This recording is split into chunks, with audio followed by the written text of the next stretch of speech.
We are the Thompsons. We are a family in western Colorado. My husband, Ben, works full-time while I'm a stay-at-home mom, trying to create a homestead when I can. I'm designing my dream garden, but I'm not doing it in a way that most people would. I'm using permaculture as my guide and learning how to bring it into a desert setting.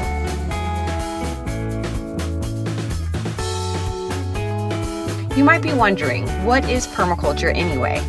Permaculture is the creation of a self-sustaining ecosystem, much like those that already exist in nature. Its sole focus is not just to feed people, though that's obviously a part of it. It considers what's best for the environment. The reason why I was drawn to permaculture was truthfully that it looked really cool. I've never been drawn to cookie-cutter gardens with rows of vegetables and neatly sectioned off plants. I hate the idea of having a big, beautiful yard that you can only look at from a distance, but isn't very practical at all. I have to admit, I like big empty lawns that are far from natural and also very American. But while gardens with cleanly manicured and spaced out plants certainly have their own appeal, I prefer wild gardens that are a little bit more interconnected. I'm also intrigued by what nature does on its own, but since I don't have 100 years to see what forms naturally, I'm trying to speed up the process a little. Plus, I still want my garden to be able to feed my family, so I'm not just choosing native plants. The first thing I'm working on is building up my soil, but we have a ton of anthills that leave bare spots all over our yard. We have suspected that they are negatively impacting some of our small trees, so we are hoping they will disappear over time. Here are some of the things I plan to do to improve our soil. I will continue to test our soil as we take on new areas so that I can find organic fertilizers to aid the soil. I will keep all used areas heavily mulched so that the soil isn't bare and exposed. I will use ground cover plants in areas where mulch might be harmful, for example, around trees and shrubs. Another focus of my vegetable garden is using keyhole gardening. Keyhole gardening is a great space-saving technique and also allows for companion planting, where plants protect each other or benefit from close proximity. Essentially, the idea behind the keyhole design is that instead of creating rows of plants, you are clumping together a lot of plants so that you can access them from one point.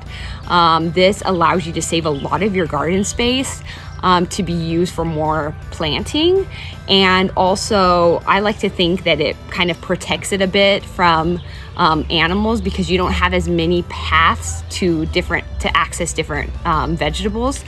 I also think it looks really cool, and so yeah, I was very drawn to the design, and in just a minute I'll kind of show you a little bit more up close what that might look like. This is what my garden looks like as of now. I put poles there to section off the garden into 5 different spaces. Each space has its own keyhole, and even though you can't see it now, I did leave room for a path to kind of weave through the garden. In each keyhole, there is a small path right down the middle that I left bare, and that will allow me to get in and access all the different plants. Speaking of companion planting, this is also a skill I'm working on. The hope is that I can avoid using pesticides and spend hours picking bugs off plants. I don't foresee this being an easy task, but hopefully I can experiment without completely failing. Currently, I'm planning to surround my entire garden with bug and animal repellent plants, such as marigolds, mint, lavender, and many others. Also, I'm very strategic with what plants I section together, making sure none harm or compete with those nearest to them. Guilds are another technique I'm using. Guilds are the grouping of plants that sit at different levels and grow well together. It works similarly to companion planting, except on a larger scale. So tree guilds may have a lot of different levels to them. They may have many plants surrounding them. Ideally, they would. They may have some ground cover, some small plant shrubs, maybe smaller trees, bigger trees, maybe vines. But because we took on so much at one time, I'm kind of starting off a little bit more basic.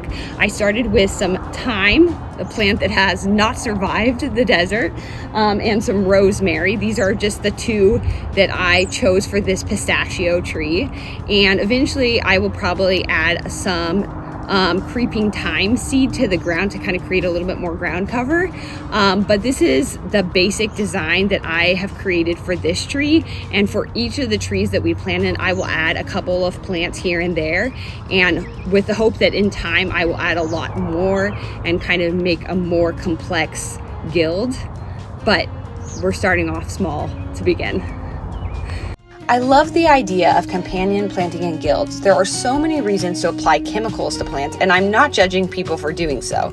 Bugs and disease can be a huge hassle in a garden, but wouldn't it be cool to set up my garden so that it did that for itself? Also, it sounds like a lot less work for me long term. I say long term because short term it's obviously a lot of work. The last thing I plan to do to create a permaculture garden is to plant a lot of perennials. This is not a big focus right now, but we do enjoy some of the perennials like our mulberry trees that already exist in our garden.